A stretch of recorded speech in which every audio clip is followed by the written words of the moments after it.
All right. I think we're on. All right. Cool. All right. So I'll go ahead and introduce you. This is um, this is our first one, so bear with us as we get through all the technical difficulties. Anyways, my name is John Dowd. I am a reporter, freelance journalist, photographer, and now podcaster. My first guest ever is Alex Worsham. On this podcast, we're going to talk about outdoor self reliance, survival, all kinds of stuff like that. And Alex was a natural choice because he's an awesome knife maker. Give you the rundown here. Alex has been making knives since he was about 14 years old. Along the way, he mostly taught himself with help from other professional knife makers. He spent some time working in Alabama Damascus, which is one of the premier Damascus blank and blade producers in the U.S. Alex's full-time job involves work as a machinist at a foundry, and he has a bachelor's in fine arts and an associate's degree in machining. He creates custom knives crafted at a professional level, which he may argue with. I think they are. Often I inspired don't know by about that. classic, right? They're often inspired by classic and historic designs. He is an artist that has skill in drawing what can best be described as technical plans. We were talking before the podcast, trying to figure out what you might call them. Mhm. Kind of like blueprints, but they're super cool. Alex has a Facebook under the name Worsham Handmade Goods and an Etsy store with the same name. He is also a relatively new father and lives in Jacksonville, Alabama. Thank you for joining us today, Alex. How are you? I'm doing fine, John. I appreciate the accolades. Yeah, that was well earned. Well earned. I don't know about Um, all that. so I'm trying to figure out how I follow how much time we're at on the recording Okay, here, let's see. but figured we would get into looking at some of your knives first. So let me pull up some of the pictures we've got here. Just to Okay. share. I'll pull it out here, and then I will add to stage. All right. So we're looking here at some of Alex's projects. That was my first folding knife I ever made. Oh, really? Hmm. Yep. Wow, that's a good looking one. And the thing about it too is like with knife making, all the things you make, pretty much like every piece of metal and everything. Like when I make knives, I order blades, I order handle scales. Kinda, I've started making my own handle scales Hmm. and that kind of thing. But like you make the springs, you make the bolsters, you take wire to turn it into pins. You do everything from stock, pretty much. Yeah, there's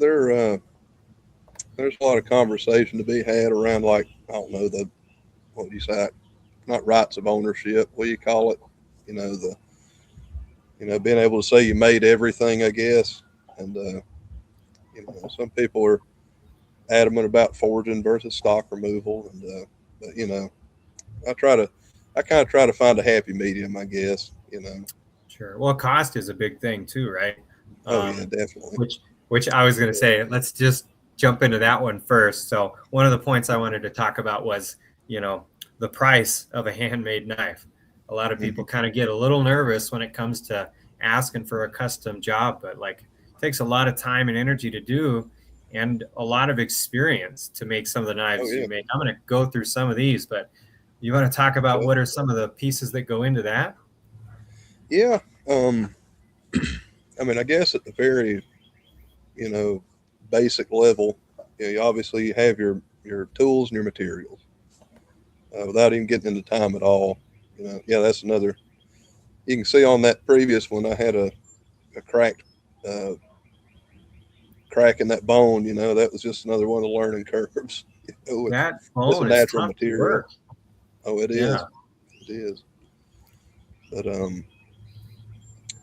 yeah, you know, as far as cost is concerned, it's one of those things that you can get as far into it as you want to, or, like, as technically complex, or keep it as simple as you want to. And like that knife right there, I made it with a hacksaw and files. You know, Jeez. and I think I ground it on a Craftsman belt sander. Wow. And I think with that one, I call it connect the dots method, basically where you scribe out your parts and, you know, basically peck the row of hole or peck it with a drill press all the way down, then connect it with a hacksaw and, Oh, grind it to gotcha. shape.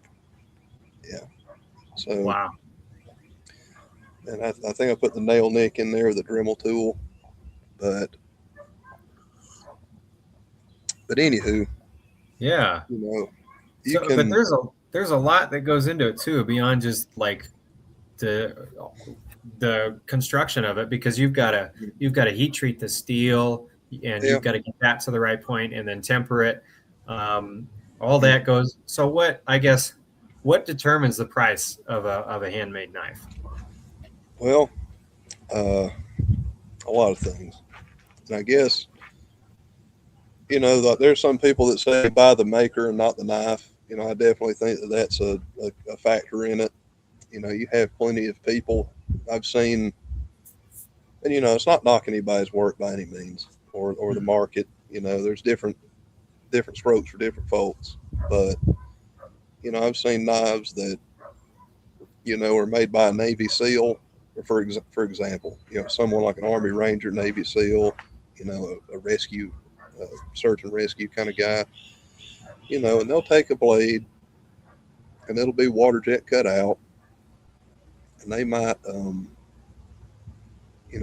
a CNC router cut the handle out of G10 or micarta or something like that, and it's assembled with screws.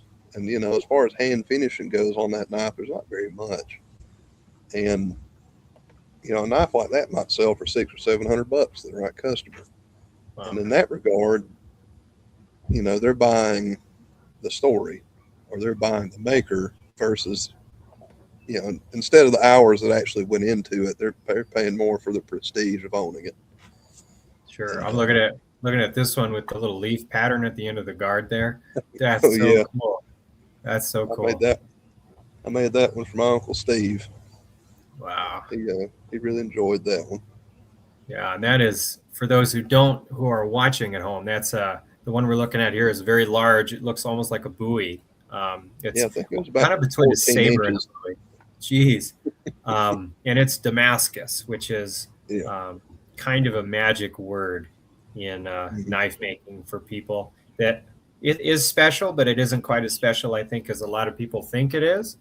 Um, Yeah, it's you want to the mystique. talk about what it is? Oh, absolutely. Um, Damascus is basically just laminated steel. There's my uncle Steve right there. There he is.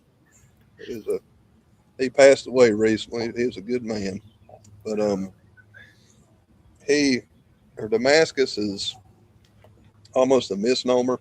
I was experimenting with a railroad spike, doing a geometric twist on it. Oh yeah, we'll come back to that. I'm gonna go back into some of the Damascus that we've got here. But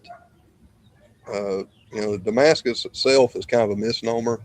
Generally speaking, I think that comes, if I'm not mistaken, from the fact that it came from the Damascus region. But um, there's different Back. technical views on it. There's between loop steel and crucible steel.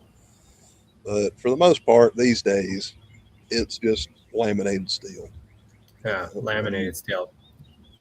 In the past, uh, the reason they even made laminated steel is because they almost, there were no commercial foundries. There were no standards as far as materials were concerned, and they literally early on basically realized, like, oh, if we get this particular rock out of a cliff face in this area, and we smelt it in these basically blast furnaces, really primitive blast furnaces, and get bloom iron out of it. Uh, the only way that we can refine that into a functional blade it's almost like kneading dough, or I don't know if anybody's watching has ever done any pottery, but basically you just slam it on the table and it drives the air out. And it's kind of a similar principle with forging in Damascus. is that basically, I wish I'd prepared some photos because I got awesome photos at that shop that you worked at. oh yeah, When you guys are taking the billets and taking the power hammers and squashing it and then folding it in half. It's crazy. Yeah, crazy oh yeah. process. And it's funny because the principles of that, despite using pneumatic power hammers and hydraulic presses, it's the same as it was done, thousands or what, a couple thousand years ago, probably. Yeah, at But least um, in but different parts of the world too, right? yeah, oh yeah, yeah. A lot of people, give, say, the Japanese credit for laminated steel. They give the Turks, or the Ottomans at that period, at that time. Sure. They say they had the leading advantage in metallurgy, but the Vikings also had their swords. Thanks to modern X-raying and non-invasive techniques. They've determined those swords are actually a lot more complex than they used to believe. As Wow. far as being assembled out of different alloys, and being forged welded together. Well, so But let's just say that to jump us into it a little further because there was a picture that I think will talk kind of about what we're talking about. But they did that to get more qualities into the steel because they hadn't quite figured out alloying, and the idea of the folding was to try to, at least for the Japanese, because they had, it's like a pot steel, right? Really crappy iron, really low in carbon, and they would add carbon in and keep folding to purify that steel. But it doesn't look like that. Like that's what you see in that picture here isn't quite what like. It's going to start out looking shiny like that. It's when you yeah, acid etch it that it yeah, reveals the layers of steel, and you've got to the way you fold it and then press it and grind it at an angle or something, kind of like the rings of a tree, is what reveals yeah. that layering. But it's funny because historically that was all like the visual or the appearance of it was almost just a byproduct of trying to get a good material to work with. Yeah. It was almost that was just the byproduct of a refinement process almost. And, And I mean, nowadays it's something people like ask for specifically. yeah, yeah, and it's funny. I guess I can kind of expound upon the different points of view between like stock removal and forging with knife making. Okay. Uh, with Damascus, it's funny because in the ancient times, you know, they were simply, as we said, they were simply trying to get a usable product out of an inferior material.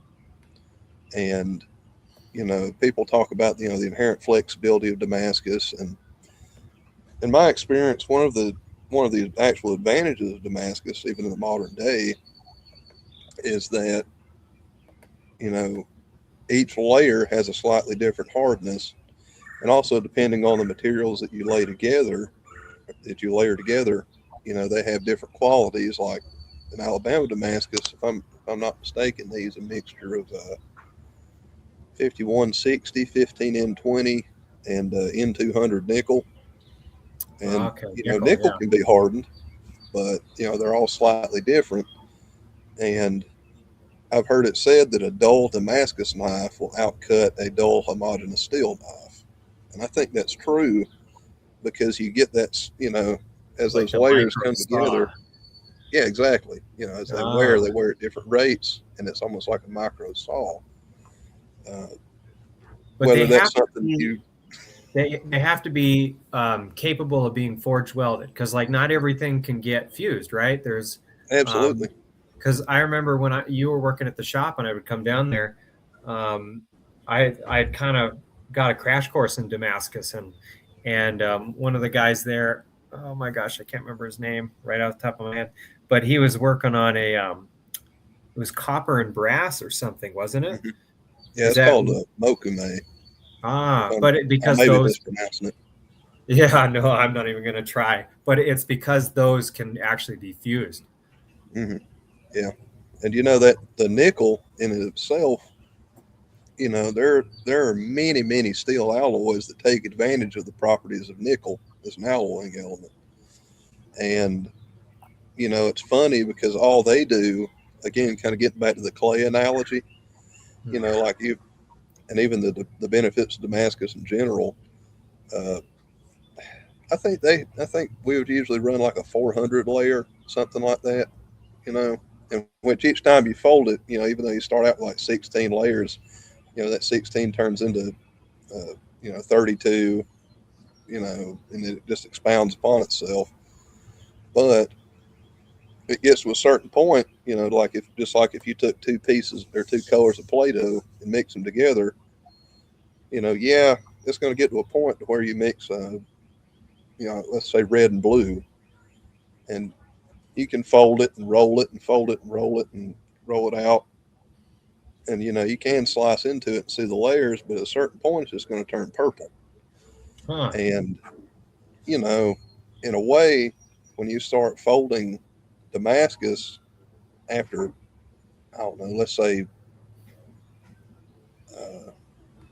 let's say about probably 600 or 800 layers, it almost gets to the point where you can't even see the layers anymore. And at that point, you've almost done what the ancients tried to do and just created a homogeneous steel, And at Sure. that point, instead of having these flashy layers of nickel, that are revealed in an etch, at that point, you basically just have created a nickel steel, you know. And so, Uh, uh, to the point of like stock removal versus forging, that's that where you was get to the point. Do what? Yeah, I'm glad you're getting there because that was going to be another thing we had talked about before. Because when I first started pitching the idea of doing this podcast, I was talking to Alex and I had to stop him, say, stop, we got to save this for the podcast.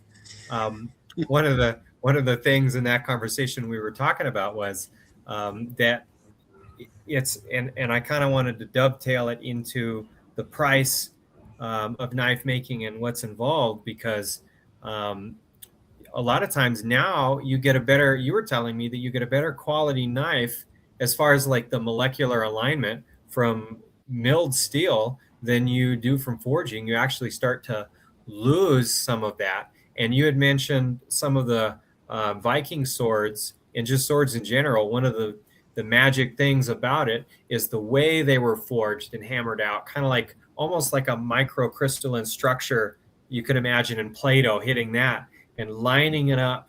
There's a technique to doing that. So tell me a little bit about how that works. Yeah. Um, I guess as far as let's say the Viking swords are concerned, and I just read a book called I think it was Cathedral, Forge, and Water Wheel, and it was about the technical innovations of the Middle Ages. Which the Vikings predate that to a degree. My timeline might be a little off, but they were talking about the early bloom iron, uh, basically smelting centers. The Middle Sure. Ages and before, and how you would literally put that iron ore with a bunch of coal or charcoal. Really, back then was common, but you would literally basically put that in a big pot with a hole in the bottom of it, and they would blast it with air, and basically that iron, it's a little bit more complicated than that, but basically the iron would just melt through that charcoal, and in the bottom, or the resulting kind of mass at the bottom of it Yeah. would basically be, they called it bloom iron, and it would literally be just this like melted, trying to think of it, let's say dog turd, but Yeah, pretty much is what it it would would, look like. it looked nothing like you would think an iron ingot would look like. And the byproduct of that process, having the iron literally melt through that charcoal Oh, is pick what up gave it carbon. carbon. Yeah. Okay. And Yeah, so, yeah. the Bessemer process, later on through the Industrial Revolution, what, early 1800s, I can't remember when it was refined, or mid 1800s. Hmm. But, the Bessemer process basically separated the iron from the heat source, or from the fuel. and it Wow. kept it Okay. a lot more pure. And it used, if I'm not mistaken, it blew oxygen through the iron instead. Yeah, because that And bloom, had, if it's not done when they do that, I mean, they then have to take that and take it to the oh forge yeah, and beat on it and basically do what we're talking about with the folding of the steel for yeah, Damascus is flatten mhm, it, squash it, all the slag and extra stuff, mhm, impurities get pounded out and it gets folded over and over and over again to keep kicking all that stuff out of it. exactly, exactly. And in that regard, again, the ancients didn't have a choice in the matter. If they wanted a functional, because iron, Yeah. obviously you had the Iron Age, and they were literally, those early items were literally made from basically cast iron. And cast iron has too much carbon and too brittle of a crystalline structure, so it's fragile. And you know, it one of the one of the advantages of the forging process and of the the early smelting process and adding that carbon, but also when they would forge it, it would burn some of it out. And forge welding, you have to get to such a temperature that it can actually burn a lot of the carbon out. So they were accidentally creating, for the time, an ideal material. And of course, a lot of that back then was based, purely on the smith's eye and experience, and that's why there were regions that were known for their quality steel, because you had this concentration of blacksmiths and these guilds that had, and also, of course, like a local supply of ore Sure. and other materials. But these guys would basically just say, "Hey, let's try this," and it worked or it didn't work, and they would go from there. But all that being said, these days we have a choice, and that choice is mill produced steel. And again, thanks to the Bessemer process, and other developments of the Industrial Revolution, you have mill produced steel that takes all the impurities out. It arrives in an already annealed state, and it's uh, available in every dimension you could want. And not only that, but you have very well known uh, alloys, you know, Yeah. Yeah. very, You know exactly what is was in there. yeah. And talk So, about the crystalline alignment. When you're forging and mhm, stretching, right? Because like I had said earlier, you had talked about that it's sometimes more cost effective to just do stock removal rather than to forge mhm, something out of a bar or whatever. Talk about that. yeah. Well, to me, it's twofold. Uh, again, you're basically, whenever you heat something up, let's say, whenever you heat up a modern piece of steel, like homogeneous steel, Yeah, uh, you are taking a mill produced product that's grain is basically, I'll just use this catalog for an example. I don't know if it'll convey, probably not. sure. But anyway, imagine this catalog is a grain of steel. And, when it comes out of the factory or through the mill process, it's been run through rollers after roller after roller at a controlled temperature. And basically, all those layers, it might have started out like this, or, some chaotic uh, grain structure. But basically, those rollers are forging that, let's just say a steel plate. Sure, They're sure. rolling that steel plate flat and flat and flat and thinner and thinner and thinner, and basically simultaneously compressing that crystalline structure, but also, making it dead straight. Yeah. And that grain structure is following that plate just like the pages of a book lying flat on a table. And that's as controlled as that will ever get. Well, let's talk about And why that's important because a good analogy that I've heard is kind of like if you imagine wood is stronger along its grain than across the mhm, grain. So if you take, yeah, if your wood grain is here, right, and you hit it sideways, it's easier to crack this way. But if it's along it, the breaking mhm, point is distributed throughout the length of it. And yeah, forging was a lot of the heating process and everything was trying to drive that granular structure, yeah. the grain lengthwise. And there is truth to that. And I guess as a comparative thing, like with the mill produced steel, Hmm. like, yes, like, let's, I guess, take a step back. As you get that plate, like as you might buy it, Hmm.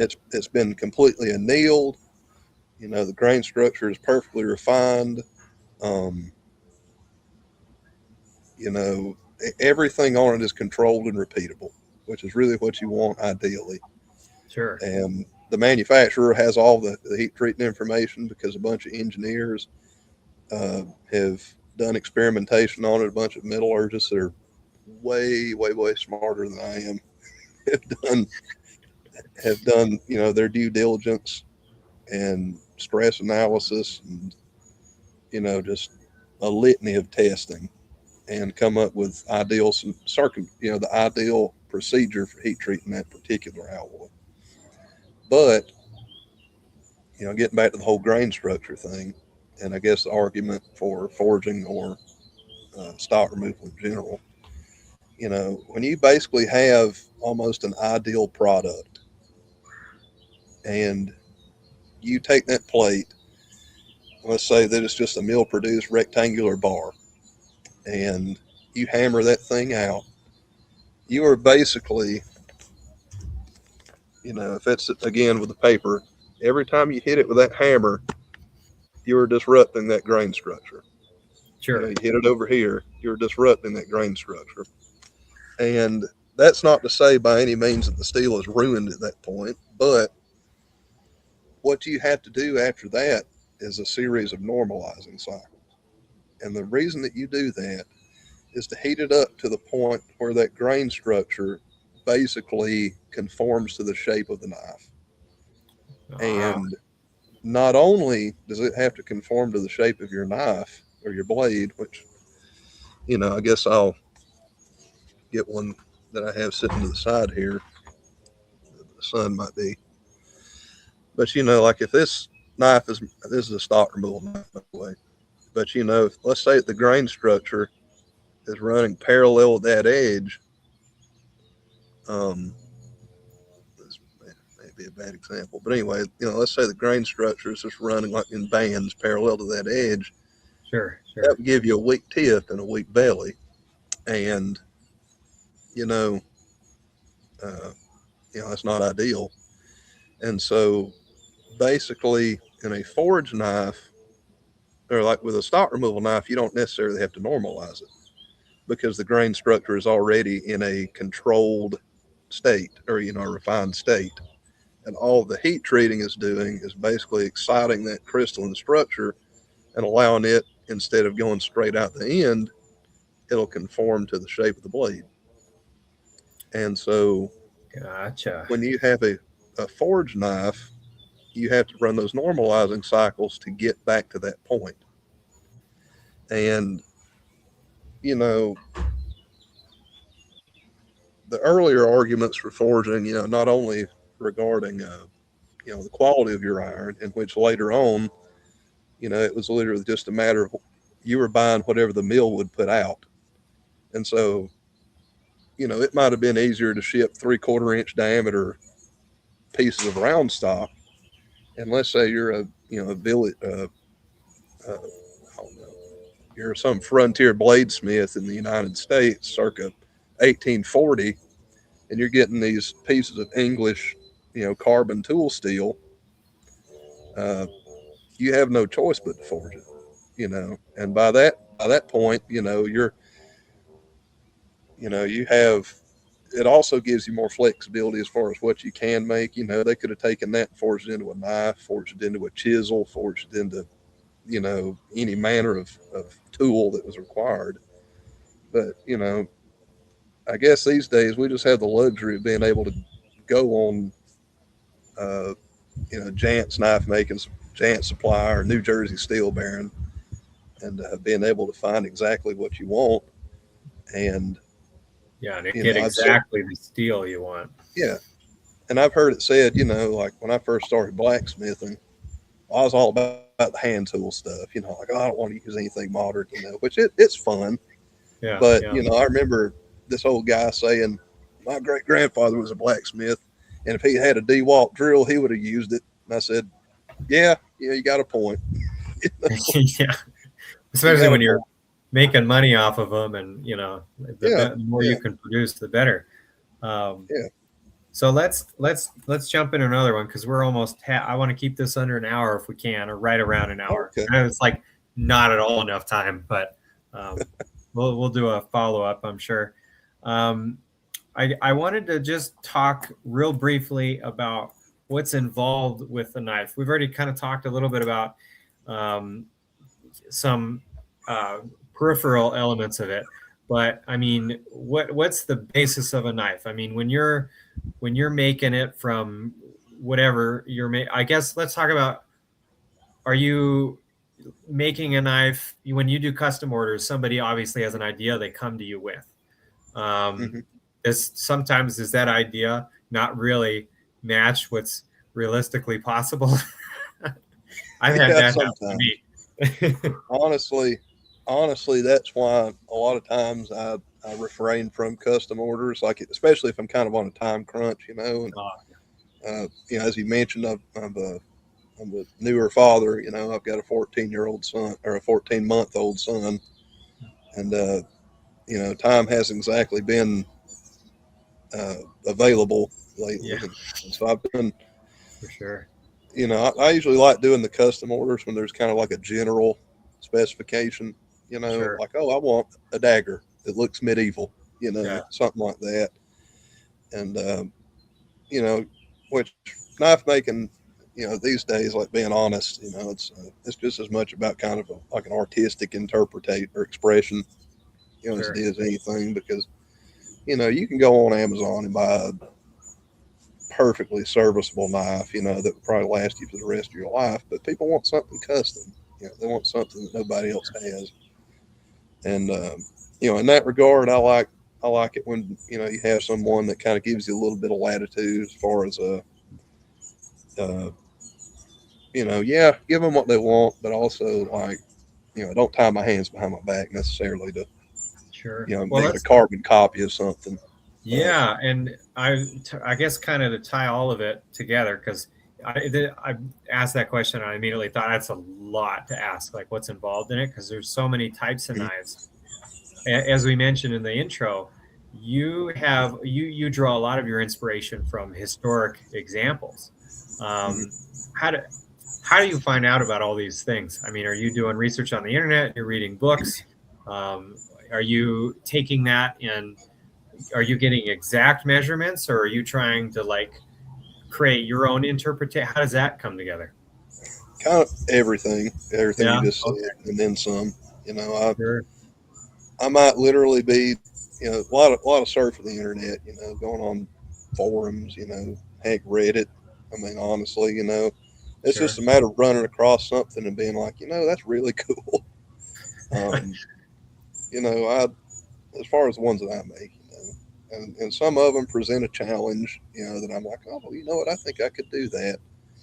Uh, like on some of those pictures you were showing earlier, like a slip joint knife. Here, Like let's. I really enjoyed the challenge of trying to make slip joint knives. And I think farther down on that list there's that kind of stag handle, like a Oh, clasp knife style. yeah, But yeah. That we passed one that was a pretty historic type one. but and bear Who? in mind, dear viewer, that a lot of these are knives that I may have worked on at Alabama Damascus. Sure. This is just a drive folder of stuff that I'd worked on in the past. But Yeah. but anyway, That's a pretty historic one right here that we're looking at yeah, right that's now. a Coke bottle pattern they call it, or a swell center hunter. But for example, um, like I made this uh, butterfly knife or a ballast long or whatever. But I was doing some reading on, I think Filipino knife culture, and just how uh, the cultural ties between their culture and the ballast song in particular, Hmm. and how you know they actually used it as a work knife before there was ever any kind of interest in all the fancy flipping and stuff. And the fact that a lot of knife patterns these days have rather humble origins, and I don't know, I kind of respect that in a way. And as far as preferring historical patterns and kind of like digging into the history books, looking at old paintings and all sources of inspiration. Knives were something that used to be that were used to be used. Until there was nothing left. I'm sure everybody's seen those old case knives. That've been sharpened down to a toothpick, or with the blade wobbled, wobbly and just worn out because someone back in the day, that was an investment for them, and they would buy one knife and use it until there was nothing left and throw it away. Or heck, if they're really thrifty, they might just keep it and throw it in a cigar box or something. Sure. Yeah. Fortunately for us, but anyway. But I was reading about the Filipino ballad songs, and it was just a matter of it being something like, hey, I bet I could try making that. There's nothing, not a whole lot to it, which I was wrong about that. But anyway, this is one that I made a few years ago, and it's got try to show the layers on it, but it's got uh, bone colored linen micarta handles, and it was just something that there's nothing really on the market today like it, besides ordering something from the Philippines. And it's just kind of that bare bones. A lot of the ones designed for flipping, or the Balasong tournaments or whatever they do these days. They've got ball bearings in them. They're made out of titanium or aluminum. They're supposed to be really lightweight. And I want something made out of dang heavy duty brass Yeah. and with a Sweet. thick blade on it. And it's one of those things that in using it, which unfortunately I haven't been in any knife fights or anything, but in using it just from day to day, I discovered how useful the pattern is. And it's one of those things that kind of connected me to the roots of something and helped me appreciate it more. And I discovered that probably a ballad song is one of the more robust folding knife styles, and probably the best way to get you know, as much blade to handle ratio as possible. Oh, okay. Because once this thing is locked, or that pin right there is pinched between the handles, that thing ain't going anywhere. And Oh, literally as hard as you grip the knife, the harder it's going to lock and secure the blade. And of course, you have the little latch down here on the bottom that keeps it. That's getting a little bit stretched over time. But anyway, yeah. I never claimed to be a full-time ballad song maker either. Your early attempts. I was gonna pull something up on that I did here. Recently, I did an article for the newspaper about a column. Let's see, might have to take that one down and then add a different one. Share screen. Okay. So I have the article pulled up. So we're gonna do that. Maybe. Let's see here. At the stage. All right. Gotta go find it. Not product placement, I swear. It's Oh, product awareness. yeah, it's product awareness. Yeah, I might have overshot here. Come on. There it is. All right. Just bear with me, folks. We're getting through it.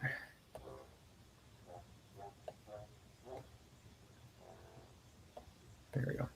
So I couldn't find the picture of it. That's why we're here.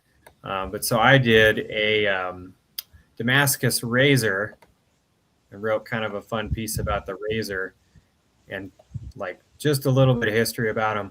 But like that's my first attempt, and it's rough.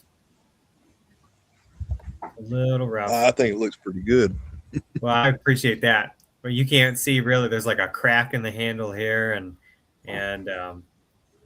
yeah, it's pretty I've rusty. heard people say don't point out the flaw, your own flaws. Let other people see them, because I've Yeah, noticed a lot of times that you're your own worst critic. I'm that way yeah, myself. maybe, but you're pretty excellent. You've got a lot of mileage behind you making knives, and even the ones you do that are your first try are pretty cool. I Let me get appreciate out it. of that. So we're getting we're right on time. It looks like. So we've Okay. talked about that. Um, what are some of your favorite historic patterns, just overall in general? And I can do the Google thing, and we can find them that way, so that people It know. really depends. I'm probably ADHD as I'll get out, but there again, I tend to gravitate more toward utilitarian styles. I mean, that's not the most romantic thing, but the classic Green River skinning knives, old Barlow knives. Uh, you know, Those are probably my favorite. I make a lot of those Green River skinners and Green mm, River knives in general. Um, mm, because they're pretty cheap to get the blades. mm-hmm. I want people who are watching, or at least maybe have us on their dash while they're driving, um, to be able to see kind of what we're talking about, because some of this is going to be French to people. There we go. There we go. All right. So some of these are Green River types right here. Mm-hmm. That's pretty. So, These are old too. just, These are yeah. Old West and earlier, back into the fur trade days. Mm-hmm. Oh, and if you look Really at, old. let's see, that row your mouse is currently on, that one, the second picture from the right, the three handles. Yeah. Yeah, right there. If you don't mind enlarging that one, I actually have one that I made a little while back or several years ago, and just used the crap out of it. But this one's almost inspired by those earlier Green River style knives, and as you can tell, seeing those pictures earlier, this one is. I think it's. Uh, I'm not. I can't remember what this wood is. Let's just say walnut, Yeah. but Yeah. carbon steel blade. But something about the construction of those knives that I tried again experimenting with this one is that this has a cast pewter bolster, and Ah. you can see that kind of ornate, almost pear shaped one right there on the left or right. It might be inverted, but anyway, yeah, that one right there. Yeah. That's not necessarily inlaid into the handle.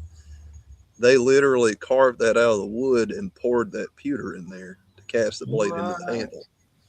And Wow. you can see on this one,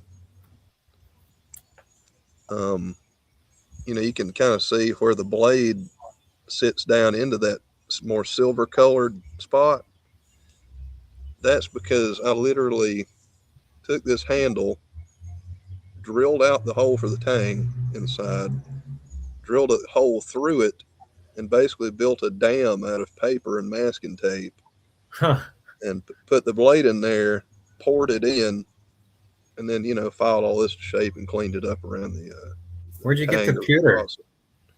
Um, where did I get that? Can you just order it, or did you take like old cups and stuff and melt it down? I think I used. I think I actually used lead-free solder on this one because it's the Oh. same ratios of tin pretty much for pewter. Oh. But basically, and dang it, I've got a picture somewhere on my phone. I'll send it later. But anyway, literally where this thing is drilled out hollow, that's not a pin. That's literally a hole drilled through the handle. And when it filled up with pewter, it, filled up that hole right there. And it served the Ah. same function as a pin. But anyway, it locks the blade into the handle and it's really sturdy. Um, I don't know how much of a market there is as far as a modern custom knife customer wanting one, uh, There's a whole but bunch there. again, that was just one of those historical things I wanted to try and see how it worked. And to me, honestly, half of the fun of knife making is trying new stuff. you know, Yeah, I've never and tried that one. trying. That's one I'm gonna have to pick your brain about because I'd love to try that. Yeah, it's and you see a lot of like fur trade era knives, and colonial era knives. That was a common thing as far as uh, securing a blade into like a stag handle. You know, I think there's a guy called, The really old one. I think it's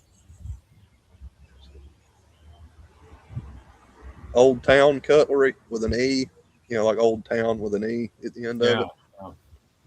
Wow. He does a lot of that. Um, Again, I don't know any of these people, but there's a big Hudson Bay right there. That's one of my favorite ones Yeah, from I've that been era. wanting to do one of those for a while. Actually, Um, Condor makes one of those that's semi-modern, but that same style pattern, mhm, pre-made. I don't think they. I've been looking to see if they sell just the blade because they sell other blades. mhm. Um, but I made one similar to that one, uh, using like quarter-inch thick 5160, and that thing was a hoss. yeah, It was nice. You could chop stuff with that one. Uh, but oh yeah, again, I like the utility of a lot of the older patterns. And one of the, as with anything, honestly, I mean, just broadly speaking, I love history, and it's one of those things that you can better understand the past in some ways, or have a better connection with it, just by holding the things that they would have, and trying to use them and sure. understanding their shortcomings or their advantages. Like I do hand tool woodworking a little bit, and it's one of those things that someone would say, "Oh, a hand plane, this old hand Stanley style wood plane it's useless. We got electric planers, we got table saws, whatever, got oscillating tools. You don't need a hand plane." And they'll base that from their experience with going into a shed and finding their grandpa's old rusty Stanley number 4 that has chips out of the blade, and it is not set up or adjusted right Yeah. at all. And they'll go over there and try to push it in the wrong direction up the grain of an old 2x4 and be like, "Oh, these old hand planes are garbage. You can't do anything with them." But then, if you actually take the time to learn how to set one up and sharpen it, and get your bevel right, and maybe even wax the sole a little bit, get all the rust off of it, that thing will zip right through a piece of oak, and you think, "Oh, well, I can see how those guys built cathedrals back in the day." Right. I tell you, I can see how. that's that's a really cool piece of advice too, because so I got into doing a lot of black powder stuff while I've been up in Montana, and I wanted to go to a rendezvous. I inherited a bunch of stuff through that, and I've made a bunch of knives for it. But I got into pipe smoking, like old clay pipes, and Hmm. the different types of tobacco and everything. And you get into like in the chase of going after historic accuracy. You learn so much in the little things about how people lived in the day, right? Because, like, for Hmm. example, the tobacco, right? Like, okay, you can go to the store, buy a tin of tobacco, and or a little bag. Well, they didn't have plastic. They Hmm. didn't have plastic bag. So, Yeah. okay, how do I keep this from drying out in 2 days? And in Montana, it's Hmm. so dry, and in the Rocky Mountain West, that's all it'll take, and it'll be dry as a Hmm. bone, and it's no good anymore. So you start looking at like the things they would do, like on ships out at sea with all the salt water and air and everything. They would take that tobacco, roll it into a rope, right? And they would take that thing and coat it. They would wrap it in canvas soaked in whiskey or something, and then dip the whole thing in the same tar they were putting on the deck with to keep it from going from drying out. And you think, just you learn all those little pieces just in one thing. And so that's something I love about history, and like the way you're talking about, holding it in your hand and chasing after that and making it and trying to make it in an authentic way. It teaches you so much history that you'd never learn in school.